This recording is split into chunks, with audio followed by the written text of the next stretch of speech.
भगवान विष्णु का हर अवतार एक उद्देश्य लेकर आया। जब जब धरती पर अधर्म बढ़ा तब तब भगवान विष्णु ने एक अवतार लिया। ये 10 अवतार न केवल पौराणिक है बल्कि हमारे जीवन के हर पहलू को भी दर्शाते हैं।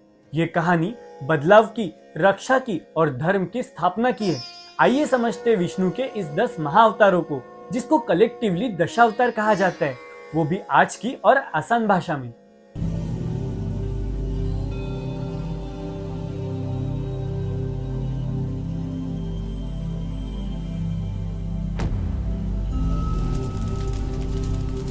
जब प्रलय आया और सारी पृथ्वी जल में डूब गई, तब भगवान विष्णु ने मत्स्य यानी मछली का रूप लिया।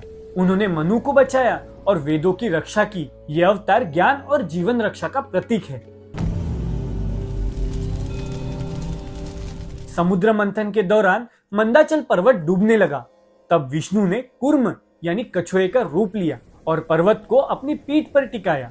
ये अवतार हमें सिखाता है सहनशीलता और संतुलन।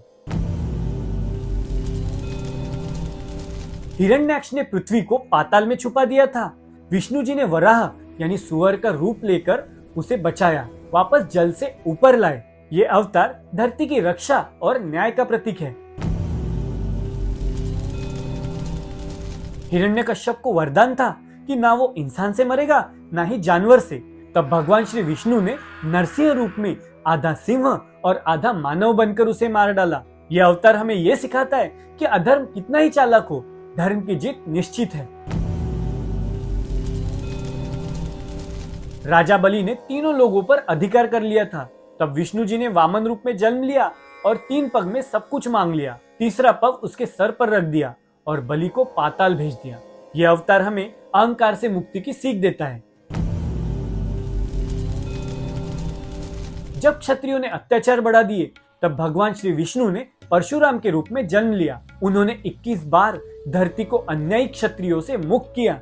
ये अवतार अधर्मी ताकतों के विरुद्ध धर्म की रक्षा का प्रतीक है। श्री राम अयोध्या के राजा और मर्यादा पुरुषोत्तम माने जाते हैं। उन्होंने रावण का वध किया और धर्म की स्थापना की। उनका जीवन आदर्श, त्याग और न्याय का प्रतीक बना। कृष्ण भगवान ने कन्हैया, सखा और रणधीर के रूप में कई भूमिकाएं निभाई। उन्होंने महाभारत में अर्जुन को गीता का उपदेश दिया। ये अवतार करुणा, चातुर्य और कर्मयोग का प्रतीक है। कुछ मान्यताओं में विष्णु जी का 9वां अवतार भगवान बुद्ध को माना जाता है। उन्होंने करुणा, शांति और अहिंसा का संदेश दिया। उनका जीवन मोक्ष और आत्मबोध की राह दिखाता है। भगवान विष्णु का कल्कि अवतार कलयुग में आएगा। जब कलयुग में अधर्म चरम पे होगा, कल्कि घोड़े पे सवार योद्धा होंगे जो अधर्म का अंत कर सत्य की स्थापना करेंगे। ये थे भगवान विष्णु के 10 अवतार। हर अवतार एक विशेष युग की जरूरत के हिसाब से आया। दशावतार हमें सिखाता है कि जब जब बुराई बढ़ेगी, कोई ना कोई रूप लेकर अच्छाई उसकी रक्षा करेगी। तो अगर आपको ये कहानी अच्छी लगी हो तो कमेंट करके जरूर बताना और वीडियो को लाइक और चैनल को सब्सक्राइब करना ना भूलना। और हाँ, हमारे साथ बने रहिए ऐसी कथाओं की यात्रा में। धन्यवाद।